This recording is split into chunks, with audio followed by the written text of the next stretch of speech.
마가복음 9장 9절에서 13절까지 말씀 우리 함께 일어나셔서 하나님 말씀 듣도록 하겠습니다.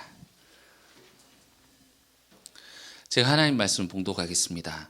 하나님 말씀에 귀를 기울이십시오. 그들이 산에서 내려올 때에 예수께서 경고하시되 인자가 죽은 자 가운데서 살아날 때까지는 본 것을 아무에게도 이르지 말라 하시니 그들이 이 말씀을 마음에 두며 서로 문의하되 죽은 자 가운데서 살아나는 것이 무엇일까 하고 이에 예수께 묻자와 이르되 어찌하여 서기관들이 엘리야가 먼저 와야 하리라 하나이까. 이르시되 엘리야가 과연 먼저 와서 모든 것을 회복하거니와 어찌 인자에 대하여 기록하기를 많은 고난을 받고 멸시를 당하리라 하였느냐. 그러나 내가 너희에게 이르노니 엘리야가 왔으되 기록된 바와 같이 사람들이 함부로 대우하였느니라 하시니라. 아멘. 이것은 하나님의 말씀입니다. 하나님께서 오늘 이 말씀을 통해서 우리에게 은혜 베풀어 주시기를 원합니다. 죽은 자 가운데서 살아남이라는 제목으로 함께 말씀을 나누고자 합니다. 오늘 본문은 변화산에서 내려오는 길 가운데 예수님과 제자들 사이에 오고 갔던 대화지요. 산에 머무르고자 하는 제자들을 데리고 다시 이제 길을 가시는 그 위치로 제자들을 위치시키는 겁니다. 황홀경을 맛보고 영광에 머무르고 싶어하는 제자들을 끌어내리시는 거죠. 다시 일상의 자리로 아직 남아있는 가야 할 길의 자리로 되돌아가는 길입니다. 산에서 내려오면서 예수님은 제자들에게 명령하십니다. 인자가 죽은 자 가운데서 살아날 때까지는 본 것을 아무에게도 이르지 말라. 본 것이라는 것은 변화산에서 영광스러운 모습에 대한 그 경험을 말하는 것이겠죠. 이런 항구령을 내리신 이유가 무엇일까요? 침묵하라, 말하지 말라. 일단은 제자들이 그 의미를 제대로 알지 못하고 있기 때문이고, 그래서 모르는 채로 이 일을 전해 듣게 되면 듣는 사람들이 오해를 할 수 있기 때문이겠습니다. 그들이 변화산에서 본 영광은 고난 이후에 오는 것이다 라고 예수님이 보여주신 것입니다. 그때까지는 이것이 감추어져야 되는 것이지요. 그래서 예수님이 영광스러운 진정한 하나님의 아들로서 이 정체성은 예수님의 그 십자가 죽음 이후에 온전히 밝혀질 것이기 때문에 그 전까지는 입단속을 하라고 하시는 겁니다. 앞에 이야기에서 나병 환자를 고치시고 함구령을 내리신 것도, 그리고 야이로의 딸을 살리실 때 세 제자들만 데리고 가셔서 은밀히 살리시고 아무에게도 알리지 말라 하신 것도 같은 맥락입니다. 그 장면 자체에서만 보면 예수님의 영광, 예수님이 가지신 그 하나님의 능력만이 도드라져 보이지요. 그 능력을 보면서 예수님 이런 분이시니 예수님 믿습니다 하면서 믿는 믿음은 예수님에 대해 온전히 알지 못하는 믿음이다라는 것입니다. 변화산에서 소리가 났습니다. 하나님이 직접 말씀하신 사건이지요. 뭐라고 하셨습니까? 이는 내 사랑하는 아들이다. 너희는 그의 말을 들으라 그랬습니다. 예수님은 하나님의 아들이란 말입니다. 그런데 예수님은 하나님의 아들이시지만 우리 말 표현에 인자라는 말이 있으니까 그거에 맞춰서 본다면 신자라고 할 수, 신자, 믿을 신자 말고 신의 아들, 신자가 됩니까? 신자라고 할까요? 어쨌든 하나님의 아들이시지만 인자의 길, 즉 사람의 길을 완주해야 된다라고 말씀하시지요. 아이러니지 않습니까? 여기에 하나님 나라의 비밀이 있는 것입니다. 그리고 예수님이 이 함구령을 내리신 또 다른 이유는 다니엘서 12장에 보시면 하나님이 천사를 통해 다니엘에게 종말에 대해서 말씀하시는데 다니엘이 깨닫지 못해서 천사에게 다시 묻습니다. 내가 듣고도 깨닫지 못한지라 내가 이르되 내 주여 이 모든 일이 결국이 어떠하겠나이까 하니 그가 이르되 다니엘아 갈지어다. 이 말은 마지막 때까지 간수하고 봉함할 것임이니라. 자, 예수님의 이 침묵 명령과 이 다니엘의 이 말씀을 같이 보자면 마지막 때까지 하나님의 이 말씀은 봉인되어야 된다라는 겁니다. 예수님은 그때가 언제라고 하셨습니까? 인자가 죽은 자들 가운데서 살아날 때, 그 사건이 종말 사건이다라고 계시를 해주시는 건데, 그때까지 이 말씀이 봉해져야 되기 때문에 침묵 명령을 내리신 거라고도 볼 수 있겠습니다.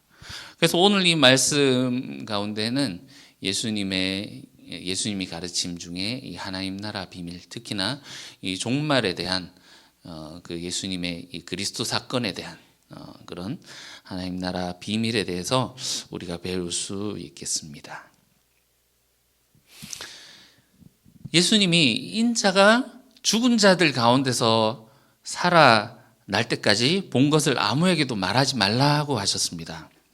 그랬더니 제자들이 수군거렸죠. 죽은 자 가운데서 살아난다는 게 뭐지? 무슨 뜻이지? 이랬습니다. 제자들이 지금 의아해하는 것은 뭐 사람이 죽었다가 다시 살아난다고? 부활한다고 하는 그 부활신앙에 대해서 의아하게 여기는 것이 아닙니다. 당시 유대인들도 부활에 대해서 믿고 있었고 부활신앙을 가지고 있었습니다.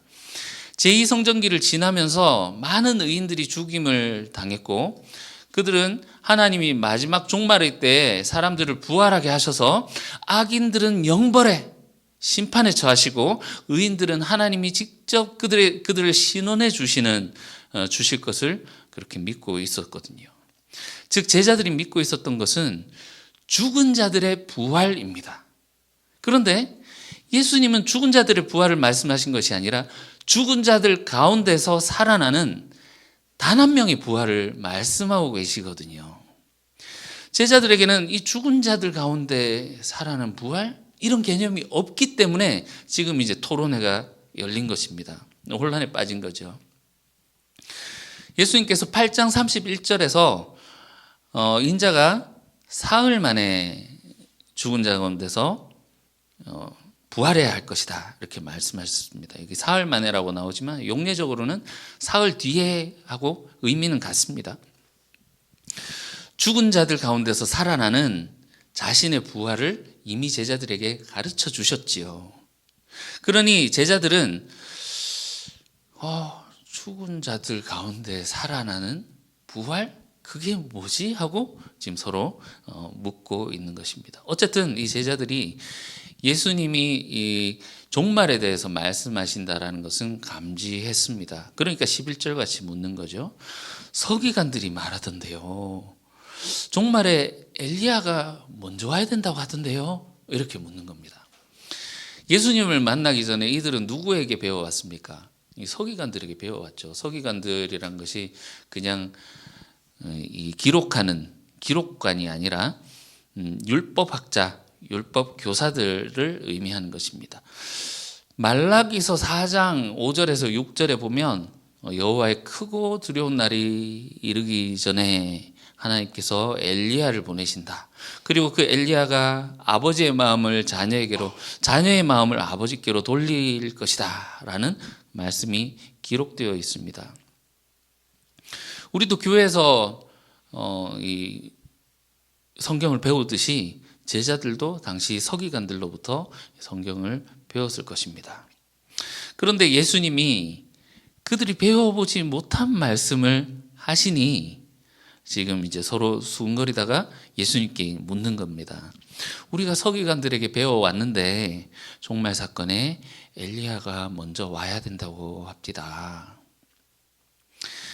자, 변화산에서 하나님이 하늘 소리로 내 사랑하는 아들의 말을 들어라 이렇게 말씀하셨는데 지금 제자들은 누구의 말을 듣고 있습니까? 예수님의 말을 듣고 있습니까? 아니면 아직도 서기관들의 가르침에 머물러 있습니까? 여러분 오늘 말씀을 잘 들어 놓으십시오. 다음 이야기가 쭉 연결되거든요. 지금 우리가 보고 있는 말씀은 한 덩어리 말씀입니다. 입니다. 쭉 연결됩니다. 예수님께서 인자가 장로들과 대제사장들과 서기관들에게 버림받아 죽임을 당해야 될 것이다 말씀하셨죠. 변화산에 올라갔다가 내려오는 오늘 본문에서 제자들이 서기관들이 가던데요 이러고 있지요. 우리가 다음 주부터 보게 될 본문에 보시면 예수님이 세 제자들과 함께 산에 딱 내려왔을 때 밑에 남아있던 나머지 제자들이 서기관들과 논쟁하고 있는 것을 보게 될 것입니다. 아무튼 오늘 말씀을 잘 들어놓아야 이제 다음 주 말씀하고 연결되기 때문에 이해할 수가 있을 겁니다. 아무튼 예수님이 제자들에게 이 종말 계획표에 대해서 다시 자세하게 알려주십니다. 12절 이르시되 엘리야가 과연 먼저 와서 모든 것을 회복하거니와, 이 부분 지금 우리 평서문으로 되어 있는데 의문문으로 볼 수도 있습니다. 의미는 사실 같은데 의문문으로 해석하면 훨씬 쉽게 와닿습니다. 그러니까 엘리야가 먼저 와서 모든 것을 회복한다고 이렇게 엘리야가 와서 회복한다고? 그렇다면 어찌 인자에 대해서 기록하기를 많은 고난을 받고 멸시를 당하리라 하였느냐, 이렇게 말씀하시는 거죠. 엘리야는 메시아가 오기 전에 메시아의 길을 준비하는 사자입니다. 그렇죠? 그런데 엘리야가 와서 모든 것을 다 회복해 버리면 인자의 고난이 필요합니까? 필요하지 않습니까? 전혀 필요하지 않지요. 예수님은 제자들이 배워왔던 그 엘리야의 역할에 대해서 교정해 주시는 겁니다. 종말에 엘리야가 와서 회복한다고 하면서 이제 가르쳐 주신 거죠. 13절 엘리야가 오기는 왔다. 그런데 그 엘리야의 역할은 기록된 대로 사람들에게 함부로 대우를 받은 것뿐이다. 예수님은 이 서기관들의 신학에 물들어 있는 제자들에게 성경을 통해서 올바른 신학을 가르쳐 주십니다. 기록된 바와 같이 이렇게 말씀하셨고 12절에서도 인자에 대해 기록하기를 말씀하시죠. 이 기록이라는 게 어디 기록됐다는 말입니까? 성경에 기록됐다는 말이죠. 그런데 이 기록되어 있다라고 하는 당시 사람들의 이 성경 읽는 방식에 대해서 조금 알면 좋겠습니다. 오늘날 우리가 기록된 바 하면 단순한 인용으로 사용합니다. 예를 들어서 다니엘 12장 9절에서 기록된 바, 이 말은 마지막 때까지 간수하고 봉합할 것이니라 라고 기록되어 있습니다. 이렇게 사용하지요. 그래서 어떤 정확한 그 구절의 인용을 말하는데 이 당시에는 기록된 바라고 하면 우리 그 앞에 마가복음 1장 2, 3절에도 보았듯이 이사야가 말하기를 해놓고 말라기하고 조합을 해가지고 그 뜻이 통하는 다른 구절들과 조합을 하는 그런 복합 인용문으로 사용하기도 하고, 때로는 성경을 해석해서 결론으로 말할 때 기록된 바 하면서 이것의 결론은 이것이다 라고 말할 때 이렇게 기록된 바라고 사용을 하기도 했습니다. 사실 성경에 찾아보면 종말에 올 엘리야가 고난을 받는다라는 기록이 없습니다. 엘리야가 아하방이나 이세벨에게 고난을 당했던 것은 역사적인 엘리야의 삶이었고, 종말에 엘리야가 고난 당한다는 그런 건 아니죠. 예수님이 기록된 바 하면서 말씀하시는 것은 이 신적 권위로 성경을 바르게 해석해서 그 의미가 무엇인지 온전히 알려주는 것이라고 볼 수 있겠습니다. 서기관들보다 뛰어난 권위, 즉 하나님의 권위로 성경을 풀어서 알려주시는 겁니다. 서기관들의 성경에서 그거 틀렸다 하고 부정하시는 겁니다. 자, 서기관들의 성경 해석. 서기관들은 이제 이게 역사의 시간이라고 볼 때 하나님의 크고 두려운 날, 종말일 때 엘리야가 와서 모든 것을 회복해버리고, 그리고 이 세상의 끝이 날 때 메시아가 온다, 이렇게 가르쳐 왔다라는 거죠. 그렇지만 예수님은 엘리야가 오긴 오지만 이런 전통적으로 알려져 있는 것 같은 승리의 형식으로 오는 것이 아니라고 말씀하십니다. 예수님이 말씀하신 것은 이것입니다. 엘리야가 오긴 하지만 기록된 것처럼 사람들이 함부로 대하는 방식으로 온다라는 겁니다. 이야기 안에서 사람들은 모르지만 우리는 종말에 오겠다라고 한 그 엘리야가 세례 요한인 것을 알고 있습니다. 세례 요한은 복음을 선포하고 그리고 넘겨져서 죽임을 당했습니다. 서기관들은 승리의 엘리야를 말했지만 예수님은 고난받는 엘리야를 말씀하십니다. 그런데 이 엘리야의 역할이 달라지게 되면 뒤에 오시는 분의 메시아의 역할도 달라지게 되는 것이지요. 이 엘리야의 역할은, 예수님 말씀하신 이 엘리야의 역할은 단순히 메시아가 오실 길을 준비하는 것밖에 안 되는 것이다.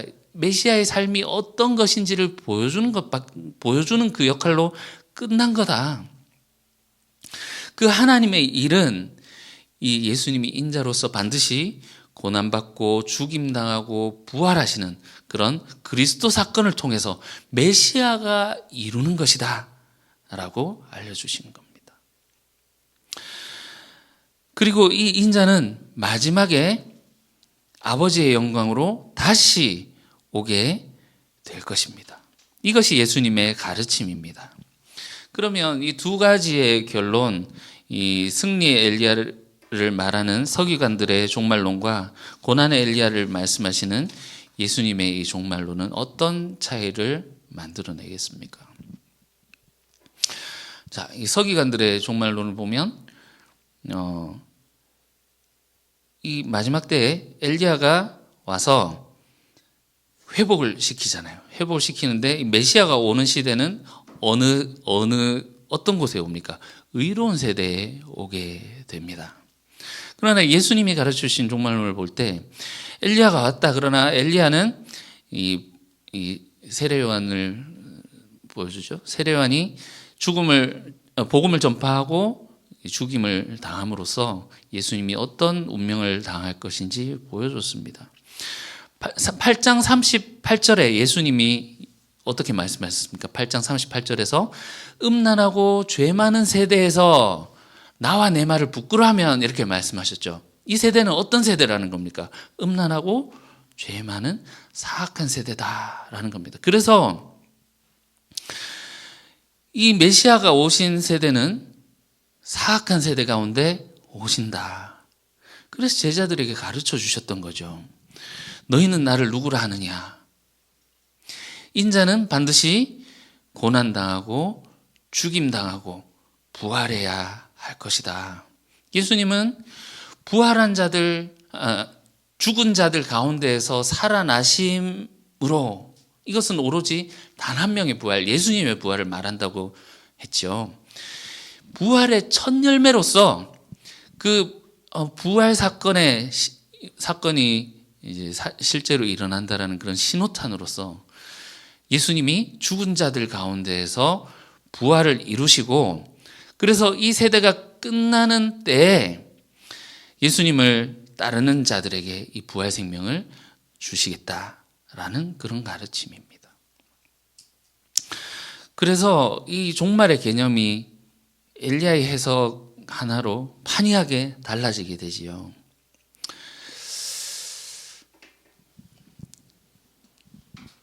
그리고 또 차이점을 본다면 이 서기관들의 종말론을 볼 때 엘리야가 와서 회복시키고 종말이 그날 딱 그때 이루어지게 되죠. 그런데 예수님이 가르쳐 주신 종말론을 볼 때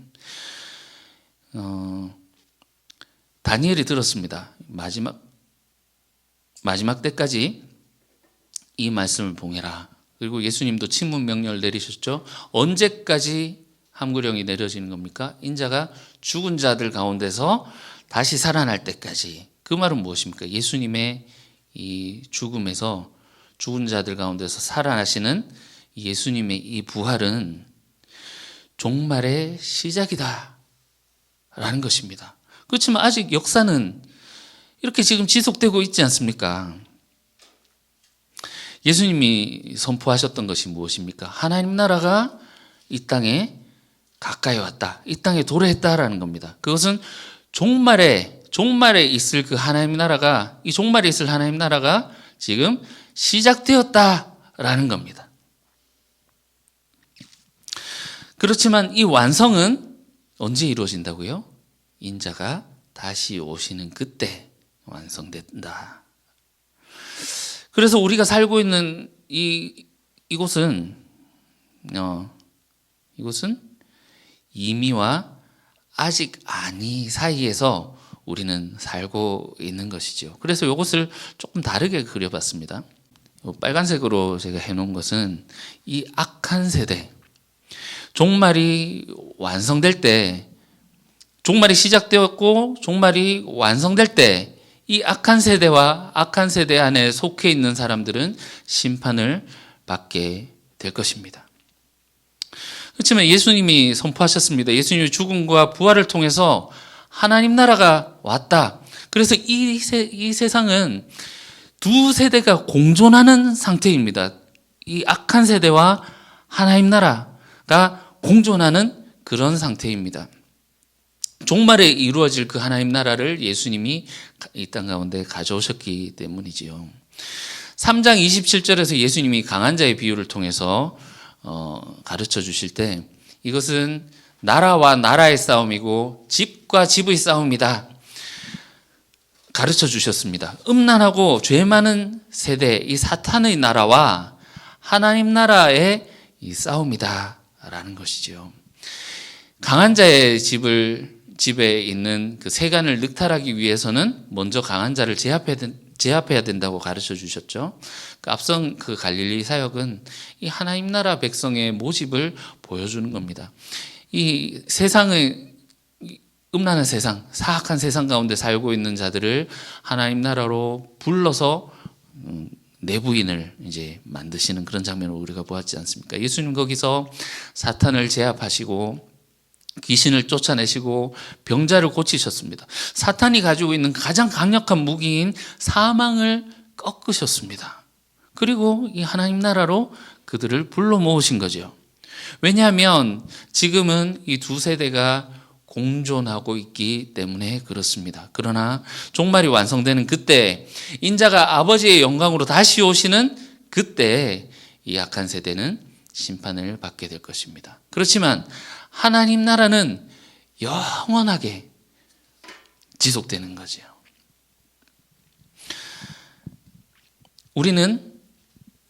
그래서 우리가 살고 있는 이때는 이미와 아직 아니 사이에, 종말이 하루에 그냥 그때 탁 이루어지는 것이 아니라 이미 시작되었지만 아직 완성되지 않은 그 사이를 우리가 살고 있는 것입니다. 오늘 예수님의 이 가르침이 우리에게 무엇을 보여줍니까? 이것이 우리가 살고 있는 이 세상의 진짜 현실이라는 것입니다. 엘리야의 운명이 예수님의 운명을 보여주었듯이 예수님의 운명은 우리의 운명이 되어야 된다라는 겁니다. 예수님의 싸움이 우리의 싸움이 되어야 되고 예수님이 가셨던 그 길이 우리가 가야 할 길이라는 겁니다. 왜냐하면 이 세대가 악한 세대, 같은 그곳에 있기 때문입니다. 예수님이 이 길을 나 혼자 가야 된다라고 말씀하셨습니까? 아니죠. 나를 따르라 이렇게 말씀하셨습니다. 우리도 주님이 가신 그 길에 동참해서 같이 가야 된다라는 말씀입니다. 누구든지 나를 따르려거든 자기를 부인하고 자기 십자가를 지고 따를 것이니라 이렇게 말씀하셨죠. 세례 요한이 복음을 전파하고 넘겨지고 죽임을 당했던 것처럼 예수님도 복음을 전파하시고 넘겨져서 죽임을 당하셨습니다. 이것이 인자의 길이라고 말씀하셨습니다. 그리고 제자들에게도 너희도 나와 같은 길을 따라와야 된다. 그 제자들도 복음을 전파하고 넘겨져서 죽임을 당하게 될 것입니다. 이것이 또한 단순하게 제자들의 이야기뿐만이 아니라 예수님을 믿고 따르는 우리의 이야기이기도 하겠습니다. 우리 성경에 인자라고 번역되어 있으니까 이것이 좀 고유명사처럼 여겨질 때가 있습니다. 성령님, 하나님 하면 딱 떠오르는 것처럼 인자하면 당연히 이제 예수님을 지칭하는 그런 고유명사로 여겨지죠. 그런데 이 인자라는 말은 단순히 예수님만을 지칭한다기보다는 또한 이것이 집단적인 개념이 있는 말입니다. 그러면 인자, 사람의 아들이란 뜻이거든요. 사람의 히브리 말이 무엇입니까? 아담이지 않습니까? 아담. 창세기 이 창조 기사는 하나님이 이 세상을 처음 어떻게 만드셨는지 그것을 보여주는 이야기입니다. 동시에 이 타락한 세상이 어떻게 되어져야 되는지 그 이상향을 보여주는 것이기도 합니다. 예수님이 하나님의 아들이시지만 인자의 길을 가신 이유는 이 마지막 아담으로서 창조 질서를 파괴했던 첫 번째 아담이 그 하나님이 지으셨던 창조 질서를 파괴했다면 예수님이 마지막 아담으로서 하나님의 창조 질서를 회복하시는 그 길을 가시는 것을 의미합니다. 그리고 예수님을 따르는 자들이 이 인자라는 칭호에, 인자에 참여해야 되는, 동참해야 함을 보여주는 것입니다. 그래서 인자는 집단적인 개념이라는 것이죠. 하나님 나라 백성들이 인자에 참여해야 된다. 예수님과 연합하여서 우리가 예수님과 함께 죽을 때 예수님이 죽은 자 가운데서 부활의 첫 열매로 부활하셨던 그 부활의 영광에 우리가 동참하게 될 것입니다. 우리도 인자로서 예수님이 가신 그 길을 갈 때 만물이 회복되는 진정한 종말이 이루어지게 될 것입니다. 팔짱 끼고 쳐다보면 이루어질 수 없다는 거죠. 오늘 예수님의 가르침은 이런 것입니다. 엘리야는 준비하는 자일 뿐이다. 주인공은 인자다. 그런데 너희들도 그 인자의 길에 동참해야 한다. 이것이 변화산에서 보여주고자 하신 것이었지 않습니까? 첫 번째로 죽은 자 가운데서 살아나신 예수님의 이 부활의 영광을 보여주는 것이고, 두 번째로 인자의 길에 참여한 자들이 주님이 다시 오시는 그때 그 부활의 영광에 참여하게 될 것을 보여주시는 것이기도 하겠습니다. 지금은 이 제자들이 예수님과 함께 길을 가는 것 같지만 예수님이 죽음의 길로 가시는 중에 실패해 버렸습니다. 그렇지만 인자의 길은 언제까지 계속 지속되어야 됩니까? 예수님이 다시 오시는 그날까지 지속되어야 하는 것입니다. 이제 우리 교회들이 주님의 다시 오실 길을 준비해야 하는 것입니다. 복음을 선포하고 넘겨지고 죽임당하는 인자의 길을 갔던 엘리야처럼 이제 주님이 다시 오실 그 길을 준비해야 하는 사명이 우리에게 있는 것입니다. 제가 이것을 그림으로 이렇게 그려놓고 보니까 이 서기관들의 종말론이 오늘날 우리가 믿고 있는 그 종말론과 굉장히 비슷하다라는 생각이 들었습니다. 이 세상을 그냥 이렇게 살아가다가 마지막 때에 주님이 회복시켜 주실 것이라고 우리도 기대하고 있지 않습니까? 바리새인들과 서기관들의 이 믿음은 무엇이었습니까? 부정한 것과 접촉하지 않고 밥 먹을 때 손 씻는 등의 정결례를 철저하게 행하고 안식일 지키고 할례를 행함으로 이 아브라함의 자손이라는 표지를 우리가 딱 지키고 있으면 하나님께서 언젠가 오셔서 우리를 구원해 주실 것이다. 우리에게 그 종말의 때 우리를 부활시키고 우리를 회복시켜 주실 것이다라는 믿음을 가지고 있었죠. 그것처럼 우리도 주일 성수, 11조 등의 교인으로서 지켜야 될 몇 가지만 행하면 부활 영광에 참여할 것이라고 믿고 있지 않습니까? 교회에 다니는 것만으로 이미 노아의 방주에 탑승하고 있는 것처럼 안전벨트 매고 이제 우리는 이제 뭐 어쨌든 천국에 간다라고 하면서 굉장히 이 하나님의 마지막 종말의 때를 기다리면서 안심하고 있지는 않습니까? 그러나 주님이 8장 38절에서 분명히 말씀하셨습니다. 누구든지 이 음란하고 죄 많은 세대에서 나와 내 말을 부끄러워하면 인자도 아버지의 영광으로 거룩한 천사들과 함께 올 때 그 사람을 부끄러워하리라. 우리가 살아야 하는 이 현실은 사악한 세대, 음란하고 죄 많은 세대라는 것입니다. 여기에서 예수님께서 고난당하고 죽으시고 부활하신 것처럼 이 인자의 길을 우리 또한 가야 하는 것이지요. 주님은 우리에게 명령하십니다. 나를 따라오라. 내가 걸어간 인자의 길에 동참하라 말씀하십니다.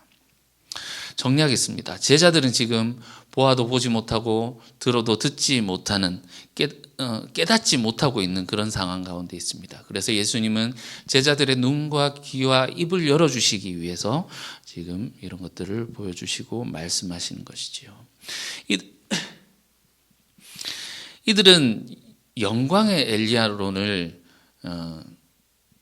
주장하는 것을 받아들이고 있었습니다.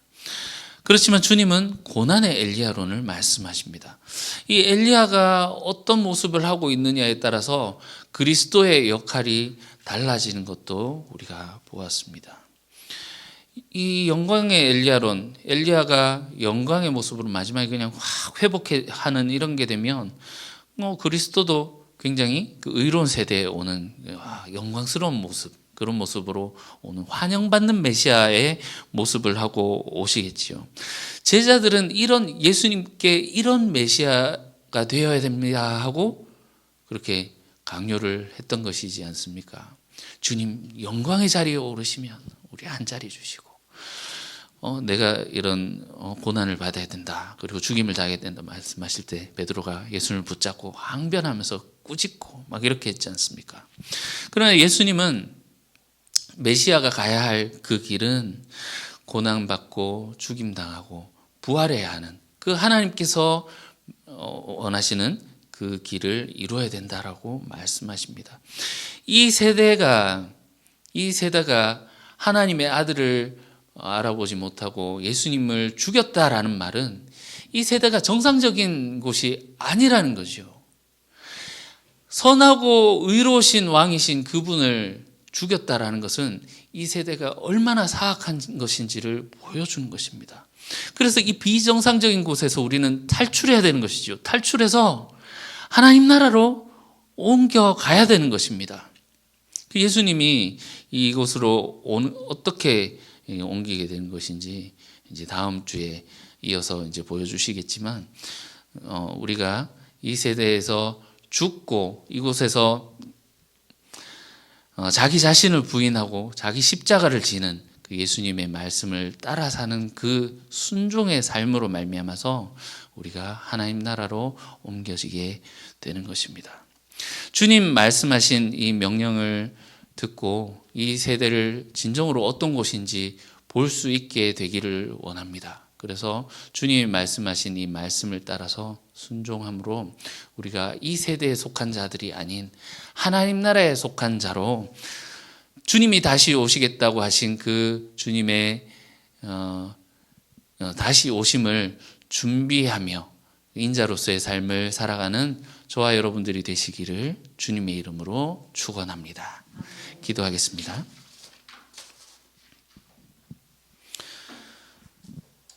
주님은 깊이 감추어진 모든 비밀의 주님이십니다. 주님이 함께 하실 때 우리는 이 세상과 우리 자신에 대해서 얼마나 모르고 있는지를 깨닫습니다. 오늘 우리의 눈과 귀를 열어 하나님 나라를 보게 하시오니 주님의 말씀에 순종하여 다시 오실 주님의 길을 준비하는 자로 살게 하소서. 인자의 길을 따르는 우리들이 되게 하여 주시옵소서.